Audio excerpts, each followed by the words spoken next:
Good afternoon, friends. We are starting a new topic called, hydroponics farming. Hydroponic farming, it is called, and also aeroponic. These two are introduced newly into the syllabus for the first time. So we try to cover with a much introductory manner instead of a very detailed one. Uh, Let us first understand what is meant by aeroponics, what is meant by hydroponics first of all. So I have taken this material mostly from the net and other sources, including Wikipedia. There is one thing which we have already, mailed. So in this, you can see, first of all, we should understand how the plant grows. That you must understand. The plants may be grown with only their roots exposed to the nutritious liquids. Apart from this liquid, you will have sunlight. This is fallen, which is caused for photosynthesis. And then this liquid is provided by this water, either from rainfall or for irrigation. And the soil holds this water in the root system. This is the soil, holds this water in the root system. So these nutrients, both in the soil as well as in the water, will be taken by the roots. So ultimately, what is that you are needing for producing this plant or the vegetative growth or food grains or whatever it is? See, first thing is you need a kind of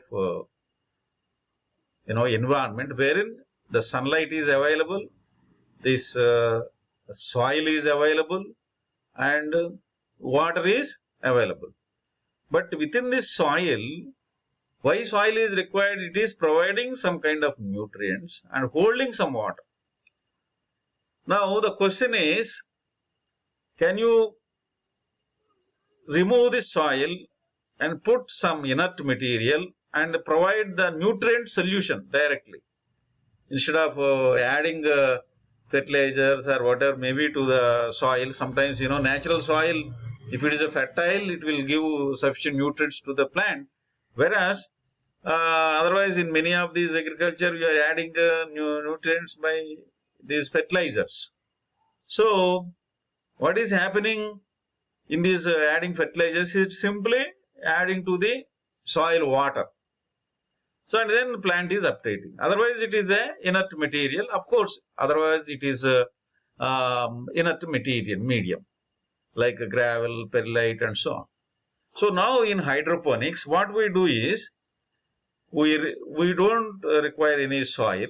We provide this sunlight also artificially or naturally with some kind of transparent rooftop or directly to the sunlight sometimes. But here what is happening? The soil is removed. There is no soil, but some kind of inert material may be there even without that also. That is called, later on we call aeroponics. And nutrient solution is provided to this root. This root also gets aerated through this from the atmosphere to the pores of the dry soil. Similarly, here also in hydroponics, only half of the root system is sometimes put under water. Remaining thing is for oxygen generation or aeration. So the figure which you have seen in your earlier class for this drainage, I have added all this material.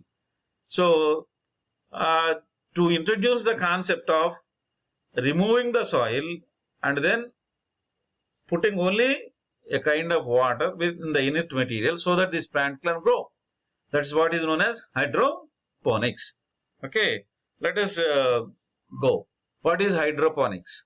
Hydroponics is a method of growing plants without soil. Instead, by using mineral nutrient solutions instead of soil, you are adding only mineral nutrient solutions with water as a solvent and fed to the inert medium or substrate. This inert medium, what we are calling here technically as substrate. These substrates of many, of course, we will discuss. Instead of soil, what you are putting as a substrate in which you are putting this soil solutions, that is nutrient solutions. Okay, this is what is a hydroponics. So I will go again. Hydroponics is a method of growing plants without soil, instead by using mineral nutrient solutions with water as a solvent and fed it to the inert medium which is supporting the plant.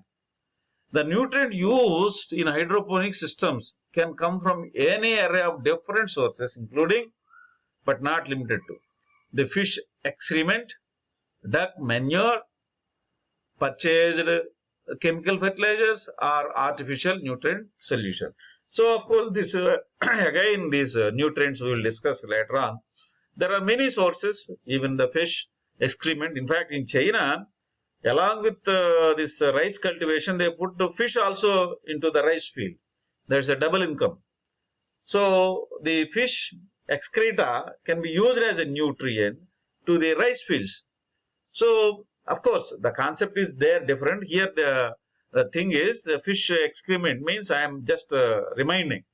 So, duck manure, this is also there. Like several such things, you can add, purchase some locally made fertilizers also, or even fertilizers commercially available. So, artificial nutrient solutions also made by the companies, and you can put it. Now, this is the nutrient solutions.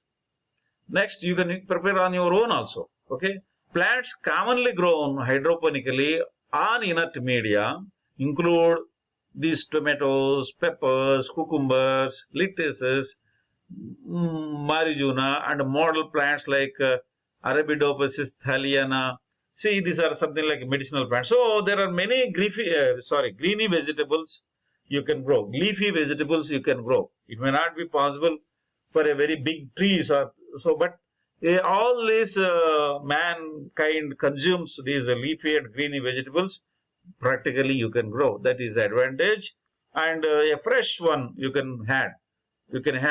Hydroponics offers many advantages. One of them being a decrease in water usage for agriculture and then aerial extent. Agriculture and then aerial extent. Aerial extent you should have. So the water usage, first of all, let us come. To grow 1 kilogram of tomatoes, that is roughly around 2.2 lb, using intensive farming methods requires 400 liters of water. But using these hydroponics, you can just require only 70 liters of water only. And of course, aeroponics still conserved 20 liters only. So, lot of water saved. Even you were less than your so-called micro irrigation in drip and sprinklers, right?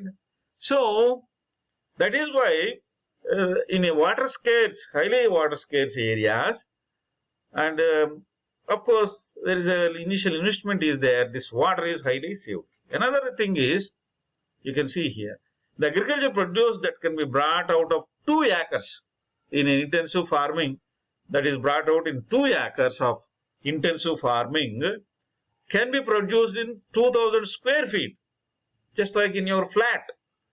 In a commercial flat, I mean in a residential flat of area of 2000 square feet, of course you can arrange with vertical, various layers of growing with sunlight artificially or naturally you have taken. So that is reduced. Aerial extent also reduced. And another advantage is no pesticides are used because it is under controlled environment. Normally there is no disease infected because everything is under control. And value addition is there. This is another advantage. Normally people buy where these pesticides and fertilizers not used. So that is nowadays this is order of the day. So you can purchase, I mean you can sell this. Already the market in 2016 it was $200 million. Now by 2021 it is $700+ million. It is growing worldwide. Okay. So let us look further into these hydroponics. You can see NASA scientist in one of the photographs taken by them is growing. You can see here the water is this solution solvent. The solutions are fed these inert material with the support, and plants can grow. In fact, I share my experience. This plant can grow very nicely anywhere. For example, when I was in the fieldwork in Sahara Desert, they were in a seminar. I went to a conference to the Egypt. We went to the fieldwork to the Sahara Desert. There, the plants here and there, I have seen some of the grassy, one or two here and there, some plants, grass and all. I asked the scientists there, how you're telling even 20 years there was not a single drop of rainfall, and nobody is going to pour some water there. How this plant is surviving? They said the plants will take moisture from the air and then survive. So such a thing. You can see in a concrete wall, the plant is growing. Nobody pouring water because some rain fracture, in this fracture some moisture is there. So that is how plants can grow. So this is very important concept you must understand. This is how in a flat you can have a roof. This is under some controlled temperature and conditions. You can see the natural sunlight also can come with certain filtering. You can see there's a one layer, another layer like this. Vertically you can put that entire whatever the intensive farming in 2 acres, what you can do, here you can do in a simple 2000 square feet. That's very important.